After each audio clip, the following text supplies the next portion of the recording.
Eu nasci numa família muito simples. Meus pais eram muito religiosos, minha mãe católica e meu pai envolvido com o espiritismo. E foi nesse lugar que eu fui sendo formado, fui tendo a minha identidade e talvez porque via tantas coisas estranhas, eu me tornei uma pessoa incrédula, ao ponto de até mesmo negar a existência de Deus. E até que numa madrugada, eu retornando das festas, eu entrei em casa já bem noite, bem tarde, e passei pelo quarto dos meus pais e vi a porta entreaberta, e era minha mãe que estava de joelhos, e naquele momento eu ouvi a oração que ela fazia, porque nesse período meu pai e minha mãe já haviam se convertido, e minha mãe orava assim: Senhor, guarda meu filho Renan, onde quer que ele esteja. Até que um dia meu pai chamou o pastor dele para que o pastor viesse me aconselhar, viesse conversar comigo. E passado algum tempo, eu permaneci com essas coisas pensando dentro de mim, e eu creio que naquele dia é como se Deus estivesse dizendo: você não crê em Deus não, né? Você não crê em mim, mas você ainda vai falar muito do meu nome.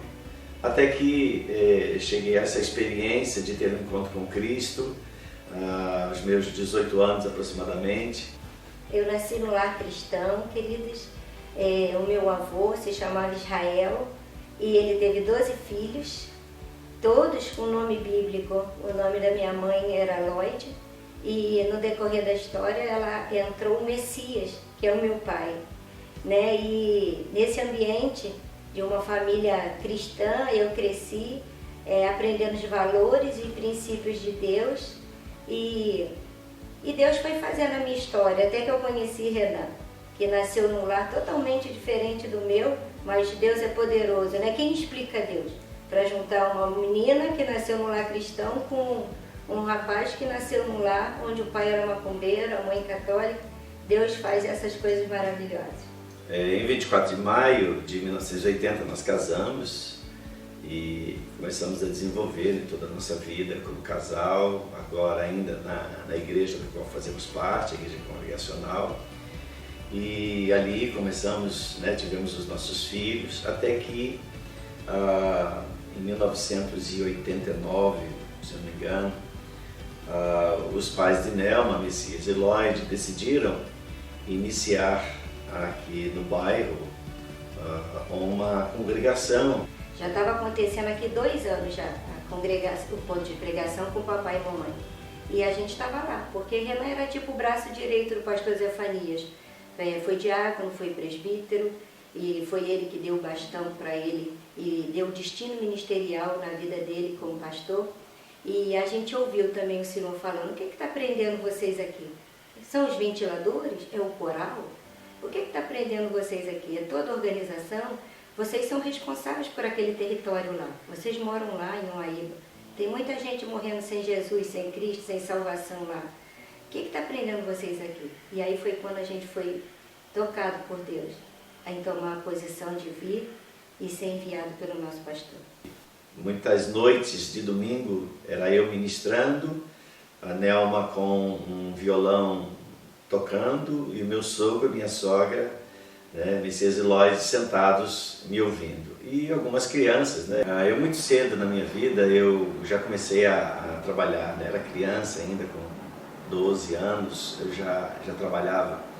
E o meu desejo era crescer muito profissionalmente, até porque via o meu pai lidando com muita dificuldade na vida. E eu queria ter uma formação, queria ter uma universidade, e eu me lancei a isso com todas as forças. Mas tinha uma chama dentro de mim que me falava a respeito do reino de Deus, do chamado pastoral. Até quando você vai resistir? Essa frase foi muito profunda lá no coração dele, nesse dia que ele chorou muito na presença do Senhor, porque ele queria se formar, Ele fez 1 ano de administração, ele fez 3 anos de física, ele fez 3 anos e meio de psicologia e nenhum curso. E 1 ano de engenharia. E 1 ano de engenharia, e nenhum desses cursos ele completou. E aí, quando terminou aquele momento grande de oração em línguas, essa irmã virou para ele e perguntou: o senhor pediu alguma palavra a Deus enquanto eu orava? Aí ele falou, eu pedi. Ele ficou emocionado. Essa hora quase que eu caí desmaiado, né? É. Assim, meu Deus, que mulher é essa? Como é que pode? Eu falei uma coisa dentro de mim, no meu espírito. E ela, quando termina, pergunta assim, você pediu uma palavra ao Senhor enquanto eu orava? Eu disse, sim, assim, meio estático. E ela disse, ah, sim, porque eu percebi e o Senhor trocou a minha língua, porque eu sabia que naquele momento eu estava falando a alguém nessa sala. Isso. E aí ela pegou e falou, eu vejo você num túnel muito, muito grande. É um túnel escuro, tem umas bolinhas, uns furinhos que dá para entrar um raiozinho de luz muito pequeno. Tem caminhos que podem sair, mas você permanece firme no túnel reto. E essas luzinhas vão te dar segurança para você permanecer firme. E nessa caminhada aparecia um par de sapatos brilhoso na visão dela. Nessa visão do túnel aparecia um par de sapatos brilhosos, muito bonito, muito bonito. E você vai desejar muito calçar esse sapato, mas não pode calçar, porque eles estão com os pés trocados.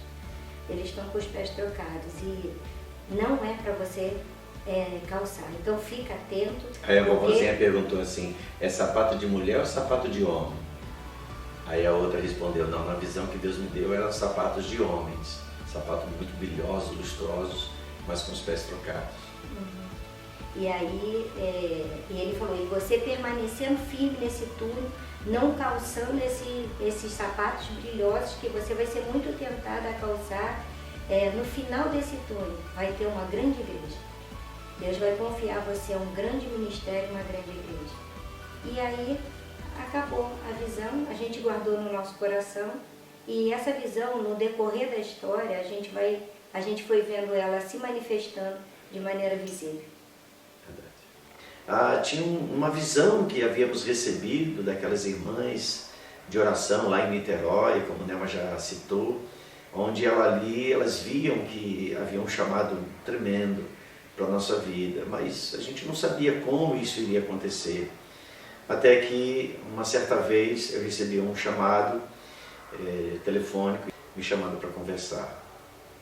E ele me levou, fui até o local onde ele estava, e ele ali me disse, olha só, o seu pai precisa de ajuda, e seu pai ficará como administrador da igreja, mas eu preciso que você venha ajudá-lo e você venha pastorear a igreja. E eram mais ou menos uns 1.500 pessoas que congregavam naquele lugar. E no primeiro momento eu fiquei assim, uau, eu saí de um pastorado de uma igreja de 20 pessoas para uma igreja de 1.500 pessoas. Então isso, claro, nos envolve, nos atrai, mas eu tinha um temor muito grande de cometer erros. E por conta disso eu tomei a decisão de dizer não.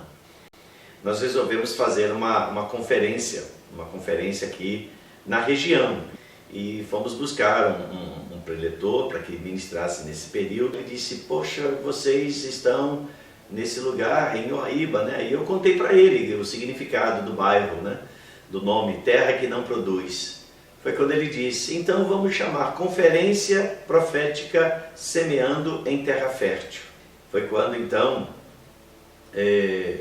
num domingo, nós decidimos fazer essa declaração para toda a igreja de que nossa identidade passaria a ser, a partir daquele momento, Ministério Terra Fértil. Na noite seguinte, eu tive um sonho e eu olhava que ele vinha na minha direção, eu já havia parado de pregar, e ele vinha na minha direção com uma sacola assim pendurada no ombro, é uma espécie de alforge.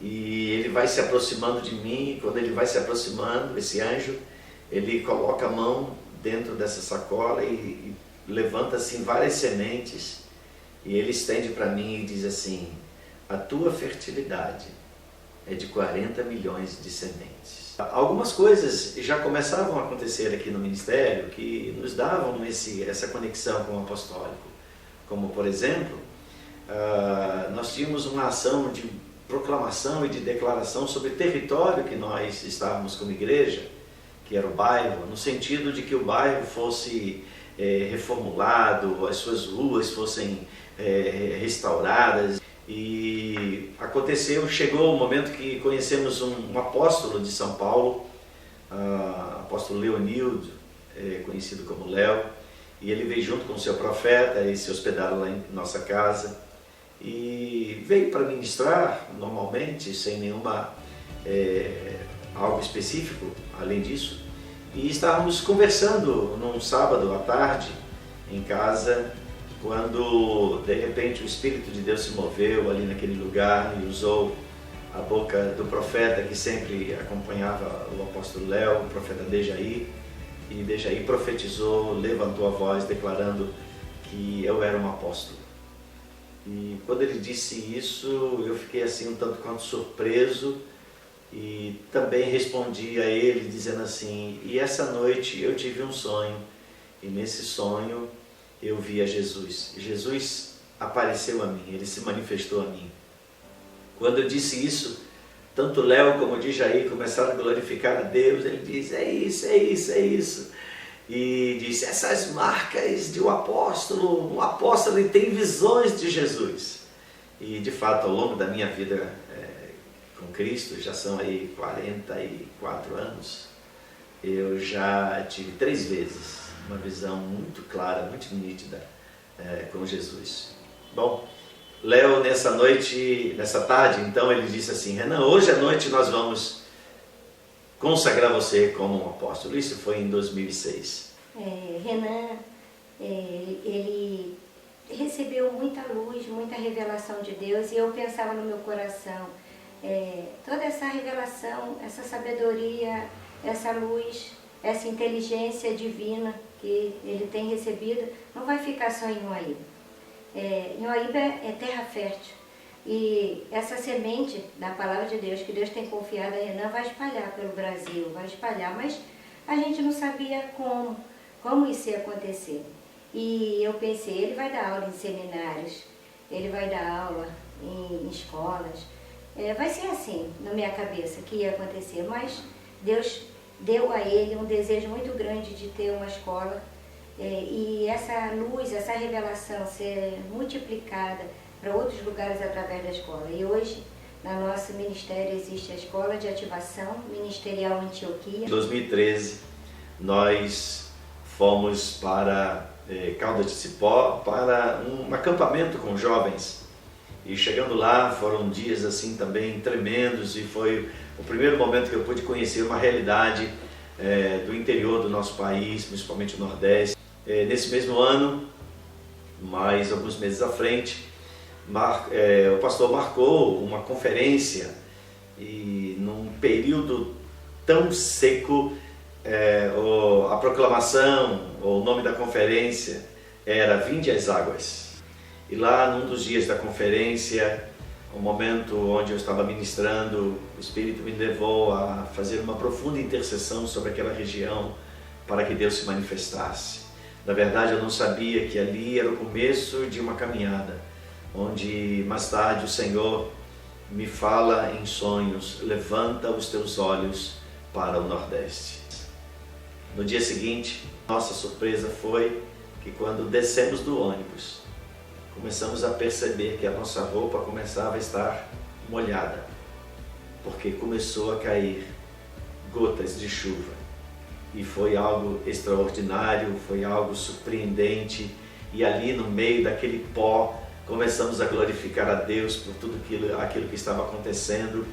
E assim cada um dos dias, ainda que a conferência durou, nós ficávamos sempre olhando para o céu. Louvado seja Deus por ter nos movido o coração para levantarmos os olhos para esta região do Brasil, e especificamente hoje o estado da Bahia, onde nós temos penetrado como ministério e levando já filhos ministeriais a sendo estabelecidos, e seus ministérios experimentando rompimentos, avanços,